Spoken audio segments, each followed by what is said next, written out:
రాత్ర నాకొక దేవుడి ఫోటో వచ్చిందిరా, 10 మందికి షేర్ చేస్తే శుభవార్త వింటారన్నారు. అందుకే 10 మందికి షేర్ చేశానో లేదో, మహాలక్ష్మి ఇలా వచ్చేసింది చూసావా అని చక్రి అనేసరికి, ఆపురా బాబు నీ కుళ్ళు పనులు అని చెప్పేసి అంటూ ఉంటాడు. నిజమేనరా, చూసావా మహాలక్ష్మి మన ఇంటికి వచ్చేసింది, నాకు మంచి జరిగింది కదా అని చక్రి అంటూ ఉంటాడు.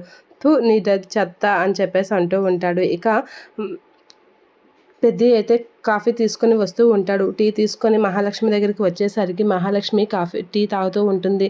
టీ తాగి పెద్ది నిజంగా టీ సూపర్ అంటే సూపర్, నీ దగ్గర టీ తాగాక ఇంకెక్కడ టీ తాగినా నాకు తాగినట్లుగా అనిపించడం లేదు అని అనేసరికి, అదేంటి ఆ రోజు హాస్టల్కి వచ్చినప్పుడు మెస్ అతనితో చెప్పాను కదా నీకు స్పెషల్టీ ఇమ్మని, నీకు స్పెషల్టీ ఇవ్వట్లేదా అని చక్రి అంటూ ఉంటాడు. మహాలక్ష్మి అయితే కోపంగా చూస్తూ ఉంటుంది చక్రి వైపు. అలా కోపంగా చూసేసరికి, ఎందుకురా తను నీతో మాట్లాడట్లేదు కదా, ఎందుకు నువ్వు తనతో మాట్లాడుతున్నావు, నువ్వు నోరు మూసుకుని ఉండు అని చెప్పేసి అంటూ ఉంటాడు పెద్ది. అలా పెద్ది అనేసరికి మహాలక్ష్మి అయితే అలా చూస్తూ ఉండిపోతూ ఉంటుంది. మహాలక్ష్మి నువ్వు అలా చూస్తూ ఉండు, నేను ఇప్పుడే వీడికి టిఫిన్ తీసుకొని వస్తాను అని అనేసరికి, వదిన ఇక్కడ ఉండిపోవచ్చు కదా అని అనేసరికి, మీరు ఇక్కడ ఉంటే చాలా బాగుంటుంది వదిన అని చెప్పేసి అంటూ ఉంటాడు కన్నా. అలా అనేసరికి మహాలక్ష్మి అయితే ఆలోచిస్తూ ఉంటుంది, ఏం మాట్లాడకుండా అలా చూస్తూ ఉంటుంది. చక్రి కూడా ఉండిపోతే బాగుండు అని చెప్పేసి అయితే అంటూ ఉంటుంది.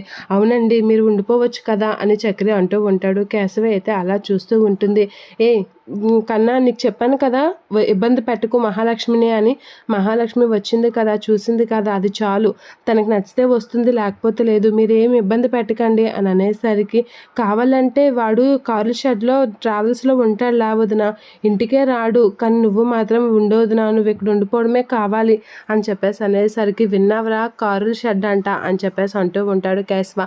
అలా అనేసరికి, ఒరే ఏంట్రా అందరూ నన్నే నోరుముయ్యి అంటున్నారు, తనతో నేను మాట్లాడాలి కదరా, ఎందుకంటే నేను తన భర్తను కదా అని అనేసరికి, ఆ మాట మహాలక్ష్మి విన్నదంటే నీకు ఉంటుంది అని అంటూ ఉంటాడు కేశవ. ఇక వదిన ఉండిపోవదినా, నువ్వు ఉంటే ఎంత బాగుంటుందో తెలుసా, నువ్వు లేకపోవడమేమో నాకు జ్వరం వచ్చేసింది, ఉండదునా అని అంటూ ఉంటాడు. ఇక చక్రి వైపు అయితే కోపంగా చూస్తూ ఉంటుంది మహాలక్ష్మి.